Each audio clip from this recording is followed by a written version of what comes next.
in our whirlwind trip that had me home 12 hours and 13 days, I also made it alongside you to beautiful, sunny, exciting Las Vegas, Nevada, to join Oracle NetSuite for their big SuiteWorld, where the event's theme was all about what was this? What was the theme? Remind me. I want to know. But it was basically about. Well, it was modernization. If you think about it, remember they went from 8-bit to 32-bit, right? Yeah, no, I was trying to remember what it said on the ground, though. I think the slogan was what I was trying to think of. Sweetness. Full suite ahead. Yeah. Instead of full steam ahead. And, long and short is, now our event themes are starting to pick up a little bit of that economy sucks vibe. And now we're trying to come up with catchy terms. But with NetSuite, it's all about, I've said for a long time to tech our way out of this problem. Well, teching our way out is going to be about implementing data-driven systems that speed up our ability to do business, that automate optimizations like when we pay a bill in order to benefit from taking a discount in real time, being able to configure, price, and quote more quickly for our customers, to be able to offer greater levels of service, optimizing supply chains, improving our labor force and balancing to make sure we're implementing technology that doesn't have us, especially if you have hourly workers, if you're in retail, manufacturing, warehousing, having people working optimized hours to make sure we're delivering value and profitability to keep companies healthy in this difficult economy. So there was 2 keynotes. I'll talk a little bit about day 1 maybe, because that was the one I attended, or I actually sat on a plane and watched, and then I left, and day 2 you came. So we kind of, we were like ships in the night. So day 1, EVP founder Evan Goldberg, who we both had some time with, talked about, besides his flashy entrance on his lit up BMX bike, he really did talk about, some optimization. One was, there's a big focus on automation. So they have what's called NetSuite AP automation. And that's what I was talking about, easier, faster processes to pay vendors all within NetSuite. Again, things like term-driven discounts, automation to say, hey, do we take this discount? How can you automate that process to make sure you pay the minimum amount required based upon cash flow and other rules and restrictions that you can create using automation? The other was the acquisition of a CPQ capability that's been part of its ecosystem. Configure, price, quote. Pat, you and I know the drill, right?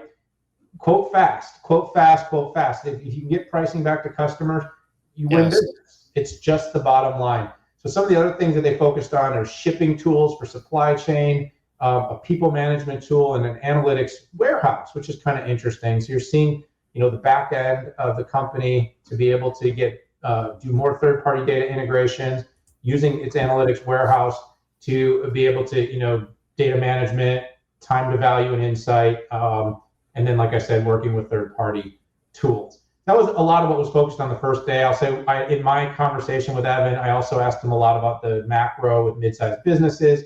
He basically said he feels comfortable that the technology, that the company is going to do well, and that it's been somewhat recession-proof in its earlier existence. He sees it continuing to be that way. The growth has been good, Pat. We talk about every quarter, 25, 30% growth. I also did ask him if he's going to be out acquiring any companies, more companies, and he said it would have to be very strategic, that it has to be something very deeply integrated into the NetSuite environment. Yeah, this was my first SuiteWorld, and I'm relatively new to covering the company. I'm in the second year. Unfortunately, I wasn't able to go to SuiteWorld last year because my wife broke her hip and I was staying home to take care of her. I think you remember that. We were going to do a bunch of videos together. But listen, just a fascinating company. I mean, this company is on a rocket ship. It's growing, at least the ERP side of it, 30% year over year. It has 32,000 customers. Think about that. Now, sure, the TAM is 5 to 6 million, so their market share is low, but they are the #1 cloud ERP, which says essentially they have a ton of growth. I was reminded of their scale when they flashed up in the keynote that in the past year, their customers have done over 1 billion invoices, 700,000 sales orders. So the numbers are astounding. At the scale that they're at is incredible. Larry Ellison's target is to get them to 100,000 customers in 5 years. So that's tripling of the business in 5 years. So it's fun as an analyst to be able to cover that, because you know something is going wrong, something is going right there, and they are betting big on it. So a few observations, Daniel, that I made. First of all, they talk to the language of their customers. And by the way, you and I are potential customers, right? Who they're looking for. Small companies who want to get big, right? And they were talking literally like I run my business, which is, quote to cash, employees, right? Actually less supply chain, but supply chain is super important for those customers. Now, it is a little bit confusing. And one of the recommendations that I'm making is, hey, you're NetSuite and you call yourself a suite, but the next thing you do is call yourself the #1 cloud ERP. So are you a suite of ERP? And then you sell some other stuff like CX, CRM, and HCM. I think that's something that they should, put their hands around. But it was very clear what I learned is that the land is finance, the expand is ERP, and everything else is gravy at this point.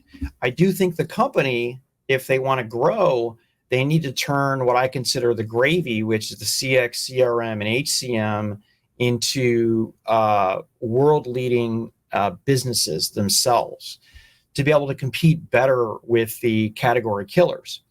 One of the things that definitely twisted my brain there was, what is CRM, right?